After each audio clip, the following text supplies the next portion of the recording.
What hiker wouldn't dream of inviting trails, clear skies, and pleasant nights?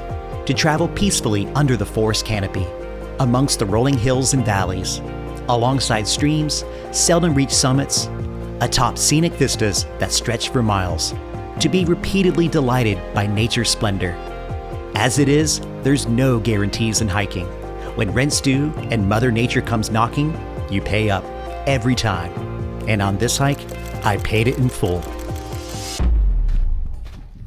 I set out mid-morning from the western terminus of the Foothills Trail, located in Oconee State Park. Well-rested and eager to begin a strong day of hiking toward Burrell's Ford, just off the Chattooga River, about 15 miles to the north.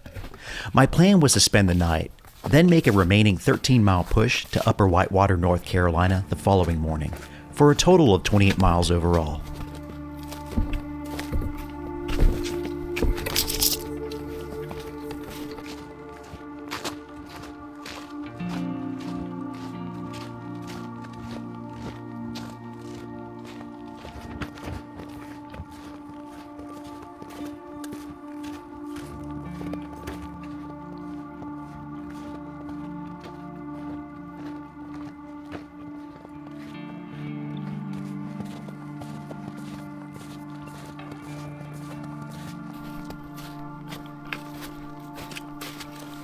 Not far in, I began to run into a range of trail obstructions brought down from recent ice and snowstorms.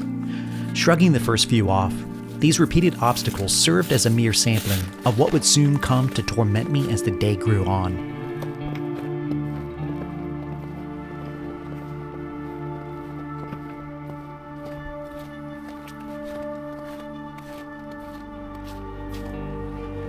Fallen trees abruptly brought down by Hurricane Helene in late 2024 cover intermittent sections of the entirety of the Foothills Trail. Like its most notable predecessor, Hurricane Hugo, its impact to the area will be visible for decades to come.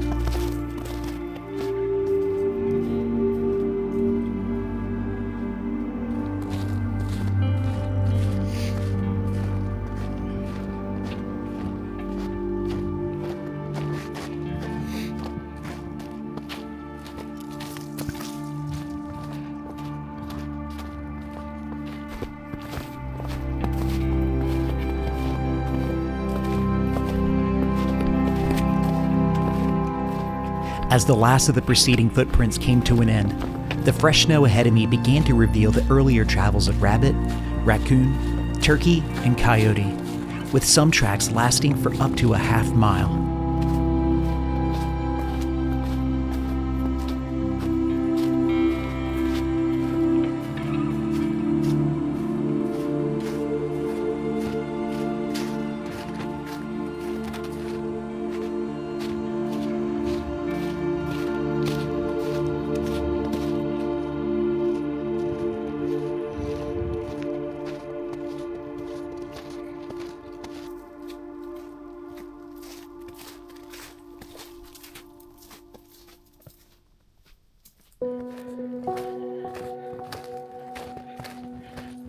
Fallen trees, limbs, and branches began to increase in number as I worked closer to jumping branch access, with some tree falls forcing me to detour the trail entirely, continuously compromising my already tight schedule.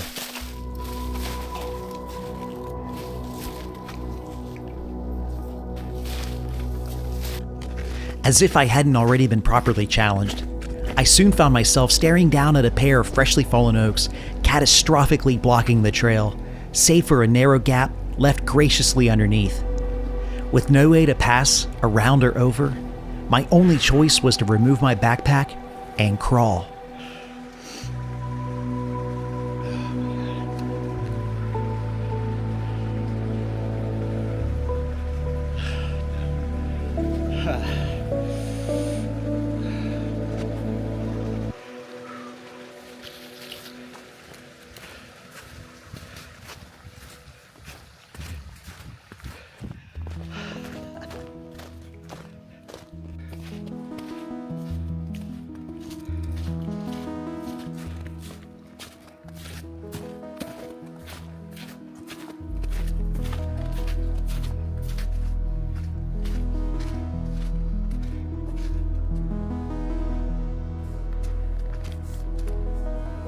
I came across an older gentleman who was out day hiking to Oconee and warned him of the catastrophic blowdown I'd narrowly bypassed a couple miles back.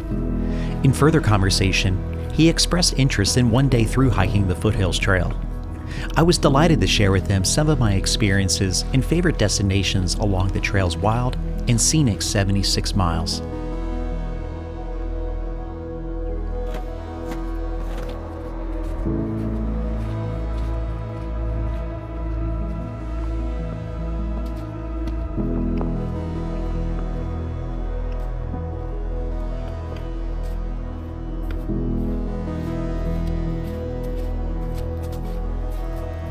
Feeling calorically deficient after trekking through 6 miles of repeated obstacles, it was time I stopped and fueled up, and took care of a forming hotspot, no doubt brought on from ongoing slips in snow and ice.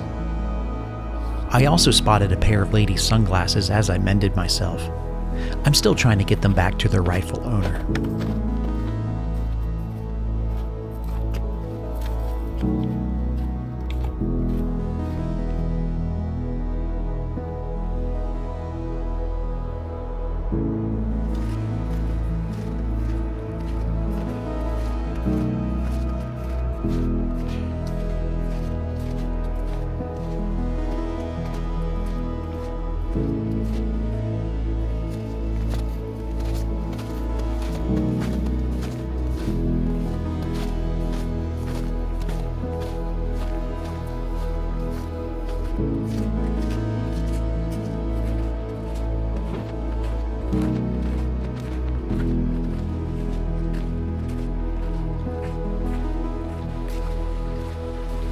The sun inched closer to the horizon as I worked my way downward toward the Chattooga River. The trail offered a brief respite from the increasing tally of fallen trees and limbs. I used the opportunity to increase my pace in an attempt to make up lost time. Unfortunately, this welcome relief wouldn't last.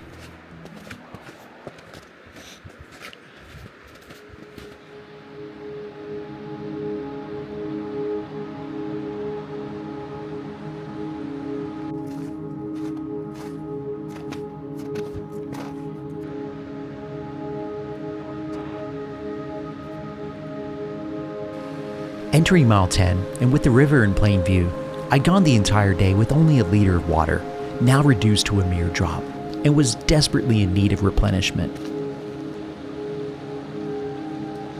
Still with a little under 4 miles remaining to reach my overnight destination at Burrell's Ford, I went against my better judgment and elected to push into the night. Facing further trail obstructions in the dark of night, illuminated by only a headlamp, repeated obstacles and frozen sections pushed my body and patience to their limits. With light rain and my battery headlamp nearing zero, I took refuge in a sandy beach site and set up home for the night next to the river, well short of my destination.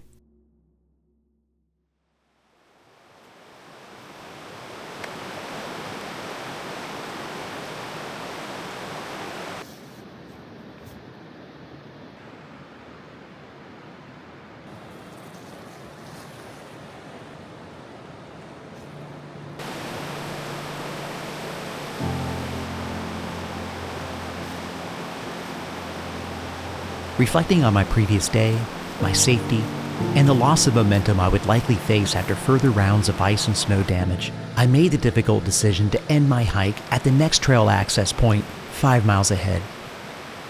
Still, the trail had more challenges waiting for me as I continued upward through the early morning.